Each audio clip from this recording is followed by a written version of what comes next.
Hola a todos. Empezaré a leer el libro La psicología del dinero, cómo piensan los ricos de Morgan Housel. Capítulo 1. Ningunos locos. Tus experiencias personales con el dinero representan tal vez el 0.0001% de lo que pasa en el mundo, pero tal vez el 80% de cómo crees que funciona el mundo.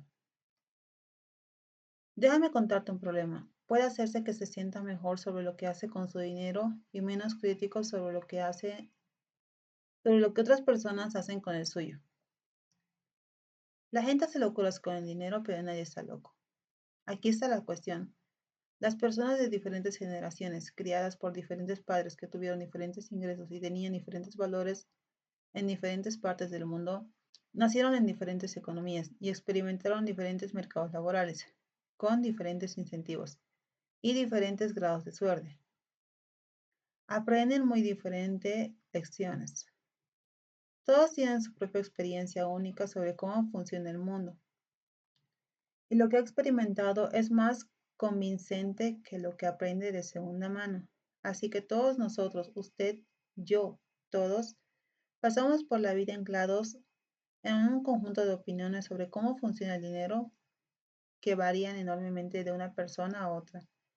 Lo que a ti te parece una locura podría tener sentido para mí. La persona que creció en la pobreza piensa en el riesgo y la recompensa de una manera que el hijo de un banquero rico no puede imaginar si lo intenta. La persona que creció cuando la inflación era alta, experimentando algo que la persona que creció con precios estables nunca tuvo que experimentar.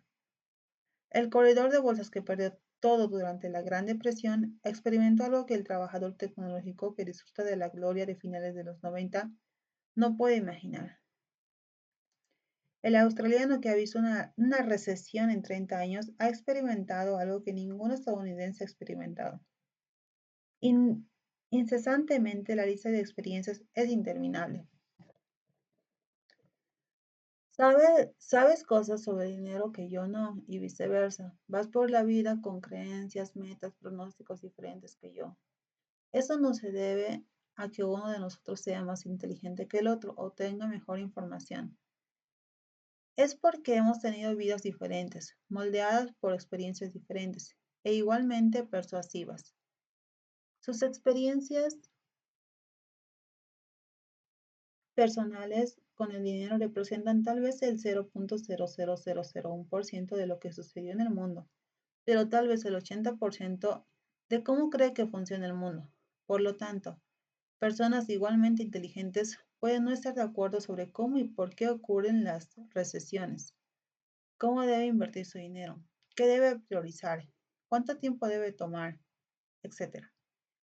En su libro sobre los Estados Unidos de la década de 1930, Frederick Lewis Allen escribió que la Gran Depresión marcó internamente a millones de estadounidenses por el resto de sus vidas, pero hubo una variedad de experiencias.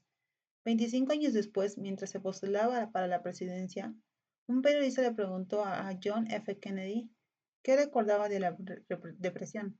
Él comentó, no tengo conocimiento de primera mano sobre la depresión. Mi familia tenía una de las más grandes fortunas del mundo y valía más que nunca. Teníamos casas más grandes, más sirvientes, viajábamos más. Casi lo único que vi directamente fue cuando mi padre contrató a algunos jardineros adicionales, solo para darles un trabajo para que pudieran comer. Realmente no supe sobre la depresión hasta que leí sobre ella en Harvard. Esto fue un punto importante en las elecciones de 1960. ¿Cómo pensaba la gente? ¿Cómo pensaba la gente podría poner a cargo de la economía a alguien que no entendía la mayor historia económica de la última generación? Fue en muchos sentidos superado por las experiencias de John F. Kennedy en la Segunda Guerra Mundial. Esa fue la otra experiencia emocional más extendida de la generación anterior. Quiero que su principal oponente, Hubert Humphrey, no tenía. El desafío para nosotros es que ninguna cantidad de estudios o apertura mental puede recrear genuinamente el poder del miedo y la incertidumbre. Puedo leer sobre cómo Puedo leer sobre cómo fue perderlo todo durante la Gran Depresión, pero no tengo las cicatrices emocionales de quienes realmente lo han experimentado. Y la persona que lo vivió no puede entender por qué alguien como yo podría parecer complaciente con cosas como poseer acciones. Vemos el mundo a través de una lente diferente. Las hojas de cálculo pueden modelar la diferencia histórica de grandes caídas del mercado de valores, pero no pueden modelar la sensación de volver a casa, mirar a sus hijos y preguntarse si ha cometido un error que afectará sus vidas. Estudiar historia te hace sentir que entiendes algo, pero hasta que lo haya vivido y haya sentido personalmente sus consecuencias, es posible que no lo comprenda lo suficiente como para cambiar su comportamiento. Todos pensamos que sabemos cómo funciona el mundo, pero todos solo hemos experimentado una pequeña porción de esto. Como dice el inversor Michael Batnick, algunas lecciones deben experimentarse antes de que puedan entenderse. Todos somos víctimas en diferentes formas a esa verdad. En 2006, los economistas Ulrich, Ulrich Malmendier y Stefan Nagel de la Oficina Nacional de Investigación Económica analizaron 50 años de la encuesta de finanzas del consumidor, una mirada detallada a lo que los estadounidenses hacen con su dinero. En teoría, las personas deberían tomar decisiones de inversión en función de sus objetivos y las características de las opciones de inversión disponibles en ese momento. Pero eso no es lo que hace la gente. Los economistas encontraron que las decisiones de inversión de por vida de las personas está fuerte anclada a las experiencias de esos inversionistas, tuvieron en su propia generación y especialmente las experiencias tempranas en su vida adulta. Si creció cuando la inflación era alta, invirtió menos de su dinero en bonos más adelante en la vida en comparación con aquellos que crecieron cuando la inflación era baja. Si creció cuando el mercado de valores era fuerte, invirtió más de su dinero en acciones más adelante en la vida en comparación con aquellos que crecieron cuando las acciones estaban débiles. Los economistas escribieron, nuestros hallazgos sugieren que la disposición de los inversores individuales a asumir riesgos depende de su historial personal. Ni inteligencia, ni educación, ni sofisticación, solo la tonta suerte de cuándo y dónde naciste. Mm,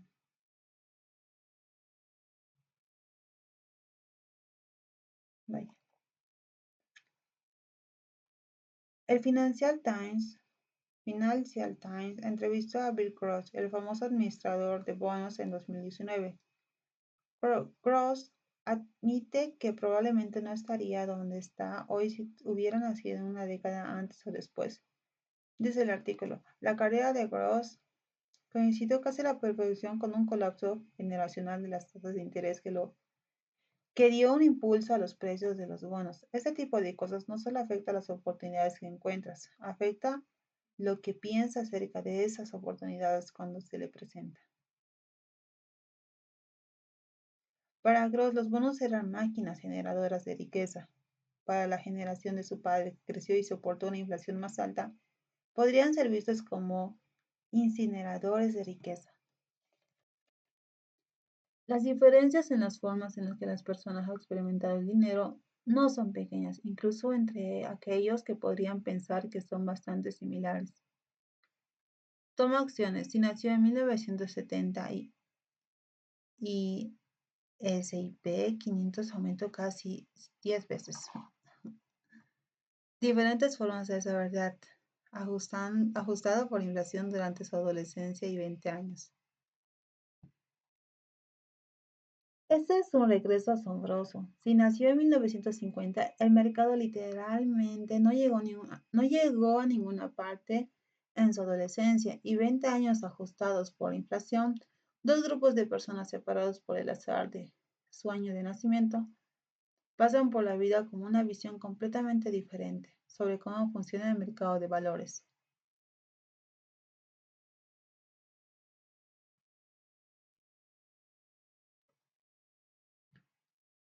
O inflación. Si nació en los Estados Unidos de la década de 1960, la inflación durante la adolescencia y los 20, los años de juventud e impresionables en los que está desarrollando una base de conocimientos sobre cómo funciona la economía, hizo que los precios se triplicaran. Eso es mucho. Recuerde las líneas de gas y los cheques de pago que se extendían noblemente menos que los anteriores. Pero si nació en 1990, la inflación ha sido tan baja durante toda la vida que probablemente nunca se le haya pasado por la cabeza. Vaya. El desempleo nacional de Estados Unidos en noviembre de 2009 era de alrededor 10%, pero la tasa de desempleo para los hombres afroamericanos de 16 a 19 años sin un diploma de escuela secundaria fue del 49%. Para las mujeres caucásicas mayores de 45 años con un título universitario fue del 4%. Los mercados de valores locales en Alemania y Japón fueron eliminados durante la Segunda Guerra Mundial. Regiones enteras fueron bombardeadas. Al final de la guerra, las granjas alemanas solo producían suficiente alimento para proporcionar a los ciudadanos del país 1.000 calorías al día. Compare esto con Estados Unidos, donde el mercado de valores se duplicó con creces desde 1941 hasta fines de 1945, y la economía fue más fuerte en casi 2 décadas. Nadie debería esperar que los miembros de esos grupos pasen el resto de sus vidas pensando lo mismo sobre inflación o el mercado de valores o desempleo o de dinero en general. Nadie debe esperar que respondan a la información financiera de la misma manera. Nadie debe asumir que estén influenciados por los mismos incentivos. Nadie debe esperar que confíen en las mismas fuentes de asesoramiento. Nadie debe esperar que estén de acuerdo sobre lo que importa, lo que vale la pena. Lo que es probable que suceda a continuación y cuál es el mejor camino a seguir. Su visión del dinero se formó en diferentes mundos. Y cuando ese es el caso, una visión sobre el dinero que un grupo de personas piensa que es indignante puede tener perfecto sentido para otro.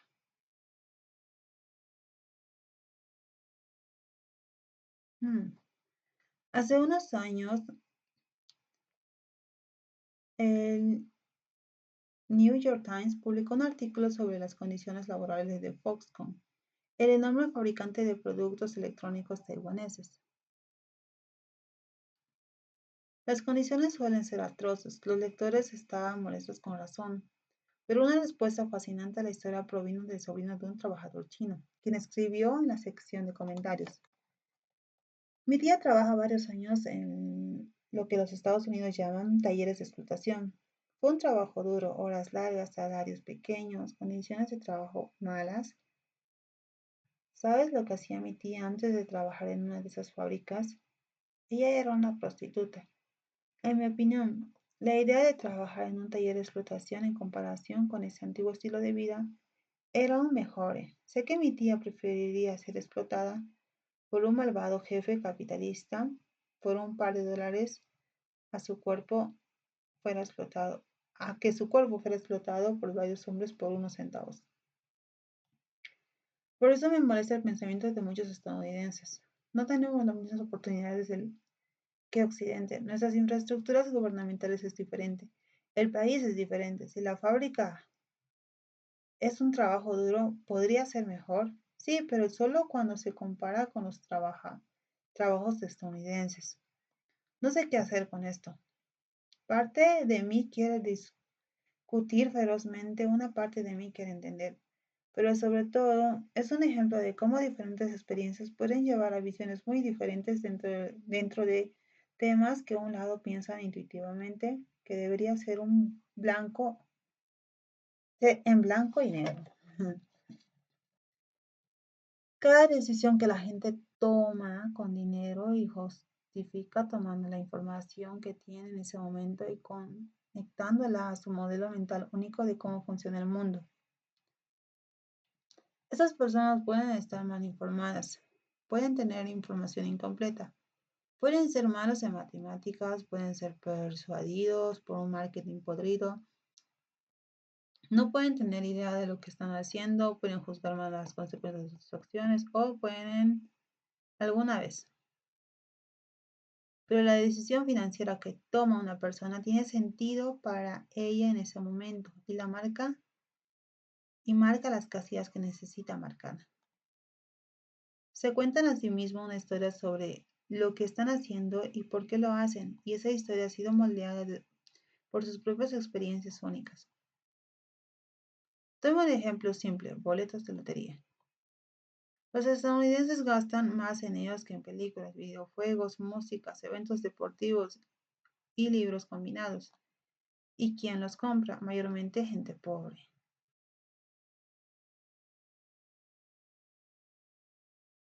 Mm. Los hogares los hogares con ingresos más bajos en los Estados Unidos gastan en promedio $412 al año en boletos de lotería, 4 veces la cantidad de aquellos que en los grupos de ingresos más altos. El 40% de los estadounidenses no puede aportar $400 en caso de emergencia, es decir, que los compran $400 en boletos de lotería, y los que compran $400 en boletos de lotería son en general las mismas personas que dicen que no podrían obtener $400 en una emergencia. Mm. Están volcando sus redes de seguridad en algo como una posibilidad entre millones de tener éxito. Eso parece una locura para mí. Probablemente también te parezca una locura, pero no pertenezco al grupo de ingresos más bajos. Probablemente tú tampoco.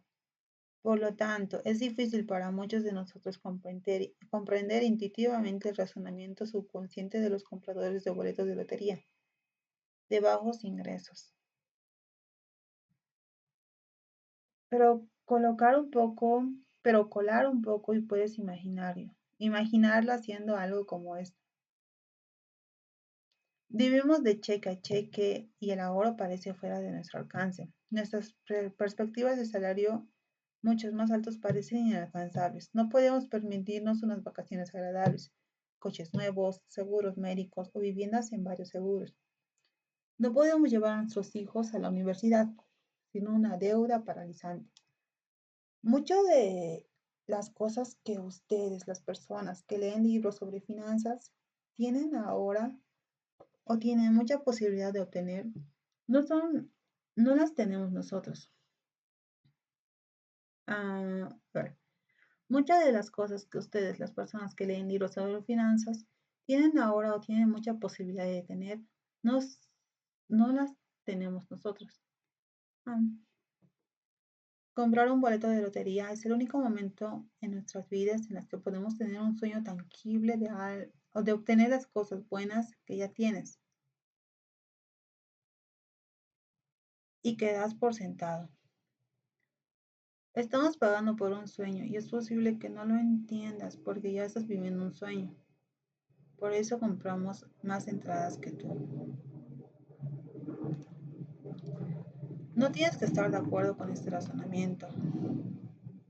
Comprar boletos de lotería cuando está arruinando sigue siendo una mala idea, pero puedo entender por qué persisten las ventas de boletos de lotería.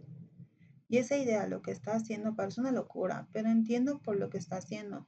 Descubre la raíz de muchas de nuestras decisiones financieras. Pocas personas toman decisiones financieras únicamente con una hoja de cálculo. Los hacen en la mesa de la cena o una reunión de empresa, lugares donde la historia personal, su propia visión única del mundo, el ego, el orgullo, el marketing y los incentivos extraños se combinan en una narrativa que funciona para usted. Otro punto importante que ayuda a explicar por qué las decisiones financieras son tan difíciles y por qué hay tanta mala conducta es reconocer lo nuevo que es este tema. El dinero existe desde hace mucho tiempo. Se cree que el rey Ayates de Lidia, ahora parte de Turquía, creó la primera moneda oficial en en el año 600 a.C. Pero la base moderna de las decisiones monetarias, ahorrar e invertir, se basa en conceptos que son prácticamente bebés. Retírate. A fines de 2018 había 27 billones de dólares en cuentas de jubilación de Estados Unidos, lo que convierte en un principal impulsor de la decisión de ahorro e inversiones del inversor común. Pero todo el concepto de tener derecho a la jubilación tiene como máximo 2 generaciones. Antes de la Segunda Guerra Mundial, la mayoría de los estadounidenses trabajaban hasta morir. Esa era la expectativa y la realidad. La tasa de participación en la fuerza laboral de los hombres de 65 años o más estaba por encima del 50% hasta la década de 1940. Tasas de participación laboral para hombres mayores de 65 años.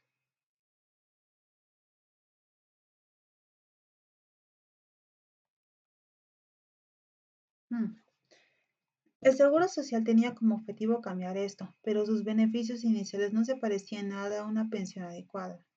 Cuando Ida May Fuller cobró el primer cheque de Seguro Social en 1940, fue por $22.54 o $416 ajustados por inflación.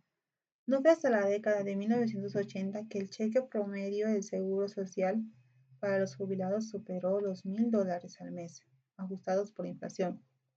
Más de una cuarta parte de los estadounidenses mayores de 65 años fueron clasificados por la Oficina del Censo como personas que vivían en la pobreza hasta fines de la década de 1960. Existe una creencia generalizada en la línea que todo el mundo solía tener una pensión privada, pero esto es tremendamente exagerado.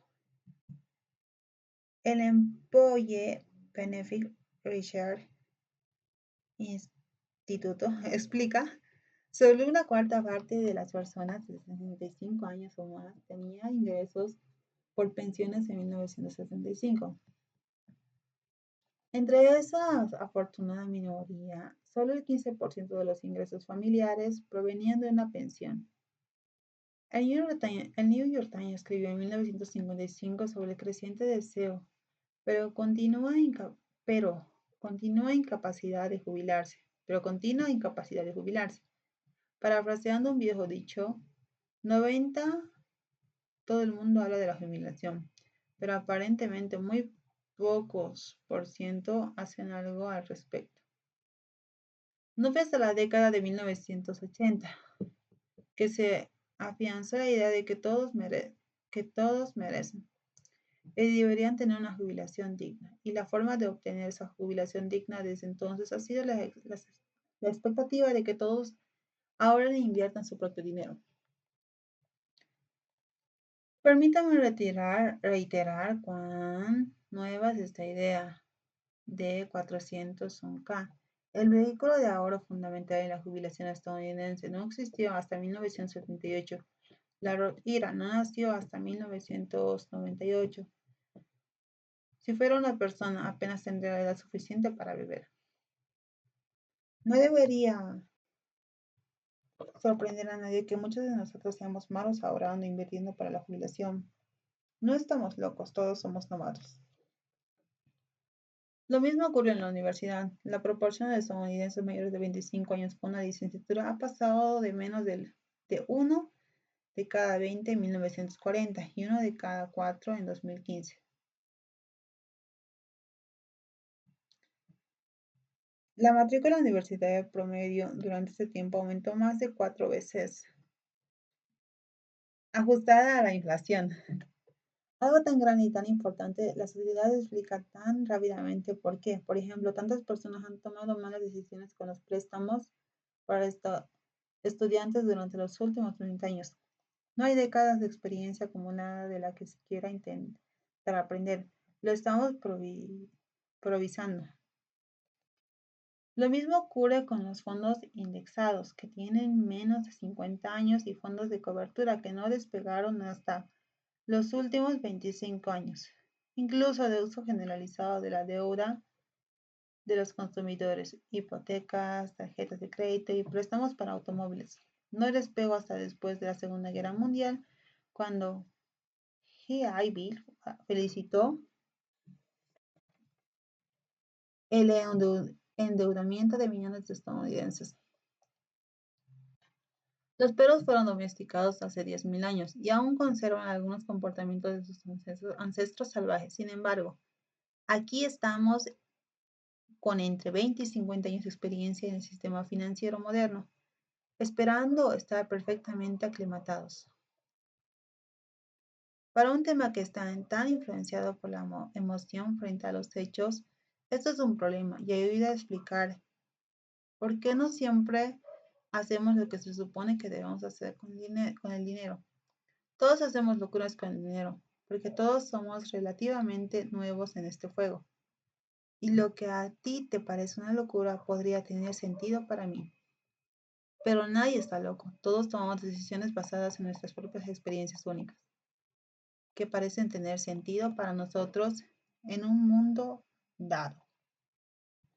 Ahora, permítame contarles una historia sobre cómo Bill Gates se hizo rico. Todos hacemos locuras con el dinero porque todos estamos relativamente nuevos en el juego. Y lo que a ti te parece una locura podría tener sentido para mí. Pero nadie está loco. Todos tomamos decisiones basadas en nuestras propias experiencias únicas que parecen tener sentido para nosotros en un momento dado.